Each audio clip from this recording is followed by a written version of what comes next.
YCP ఓడింది. అయితే ఆ ఓటమి ఎలా ఉందంటే కేవలం 11 స్థానాలకే పరిమితమైంది. మరి ఇంత తక్కువ స్థానాలకు పరిమితం కావడం, ఇంత ప్రజా వ్యతిరేకతకు కేవలం ఒకే ఒక్క కారణం, అదే చంద్రబాబు అరెస్ట్. అదే ప్రజల్లో సానుభూతిని పెంచింది.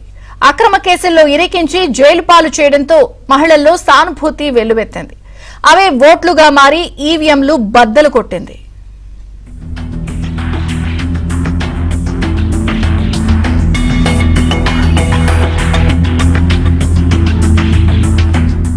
టీడీపీ అధినేత చంద్రబాబును అక్రమ కేసులతో అరెస్టు చేయించిన రోజే వైసీపీ పతనానికి పునాది పడింది. అదే రోజు వైసీపీ తన ఘోర పరాజయాన్ని తానే రాసిపెట్టుకుంది. అప్పుడే చంద్రబాబుకు అనుకూలంగా ప్రజల్లో సానుభూతి వెల్లువెత్తింది. సాధారణ ఎన్నికలకు 8 నెలల ముందు చోటు చేసుకున్న ఈ పరిణామం రాష్ట్రంలో రాజకీయ వాతావరణాన్ని సమూలంగా మార్చేసింది. స్కిల్ డెవలప్మెంట్ కేసులో చంద్రబాబుపై అక్రమ కేసు పెట్టిన వైసీపీ ప్రభుత్వం గతేడాది సెప్టెంబర్ 9న నంద్యాలలో అరెస్ట్ చేసింది. 53 రోజుల పాటు రాజమహేంద్రవరం జైల్లో వైసీపీ సర్కార్ నిర్బంధించింది.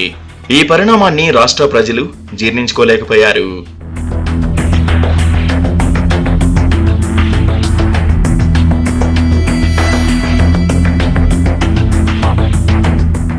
చంద్రబాబును గెలిపించాలని ప్రజలు ఆ రోజే నిర్ణయం తీసుకున్నారు.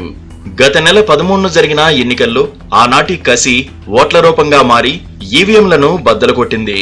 ఫలితంగా తాజా ఎన్నికల్లో కనీ విని ఎరగని రీతిలో టీడీపీ కూటమి ఘన విజయం దక్కించుకుంది. 1978లో తొలిసారి ఎమ్మెల్యేగా ఎన్నికయ్యారు చంద్రబాబు. ఆనాటి నుంచి తన రాజకీయ జీవితంలో మచ్చలేని నేతగా ఎదిగారు. అయితే తొలిసారి అక్రమ కేసులో అరెస్ట్ చేసింది వైసీపీ ప్రభుత్వం. రాజకీయ వేధింపుల్లో భాగంగా ఆయనపై కేసు మోపి అరెస్టు చేశారన్న అభిప్రాయం ప్రజల్లో వ్యాపించింది. చంద్రబాబు అరెస్టును తీవ్రంగా నిరసిస్తూ దేశ విదేశాల్లో ఉధృతంగా ఆందోళనలు చేపట్టారు. టీడీపీ శ్రేణులతో పాటు ఐటీ రంగంలో పనిచేస్తున్న ఉద్యోగులు స్వచ్ఛందంగా ఉద్యమ బాట పట్టారు.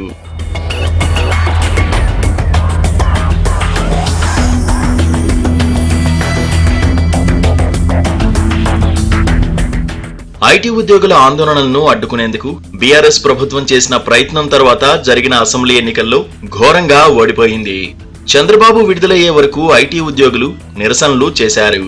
ప్రపంచవ్యాప్తంగా ఉన్న తెలుగువారు అనేక దేశాల్లో చంద్రబాబు అరెస్టును నిరసిస్తూ ప్రదర్శనలు నిర్వహించారు.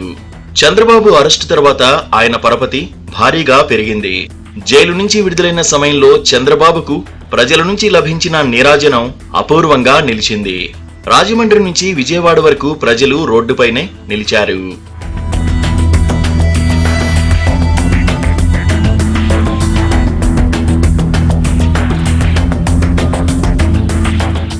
చంద్రబాబు అరెస్టు, విడుదల తర్వాత టీడీపీలో రాజకీయ పరిణామాలు వేగంగా మారాయి.